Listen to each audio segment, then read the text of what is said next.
എങ്ങനെയുണ്ട് തുമ്പി?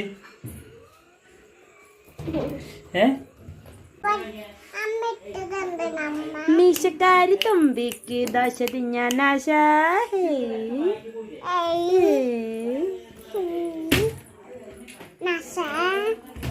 തുമ്പിക്ക് മീശ വേണമെന്ന് പറഞ്ഞിട്ട് ഞാൻ എൻ്റെ കല അവിടെ പ്രകടിപ്പിച്ചതാണ് കേട്ടോ. എങ്ങനെ എൻ്റെ തുമ്പിയുടെ മുഖത്ത് സൂപ്പറായിട്ടില്ലേ? അതുപോലുള്ള വീഡിയോസ് കാണാൻ ഫോളോ ചെയ്യാനും ലൈക്ക് ചെയ്യാനും ഷെയർ ചെയ്യാനും സപ്പോർട്ട് ചെയ്യാനും മറക്കരുത് കേട്ടോ. തുമ്പിക്ക് ഇഷ്ടമായിരുന്നു. തുമ്പി കണ്ണാടി നോക്കിയിട്ട് ഭയങ്കര ആക്ടിങ് ആണ് കേട്ടോ. നല്ല രസമുണ്ട്.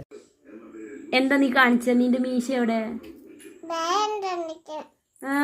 നല്ല സുന്ദരിയായിട്ടുണ്ടല്ലോ. നല്ല സുന്ദരിയായിട്ടുണ്ടായിരുന്നല്ലോ.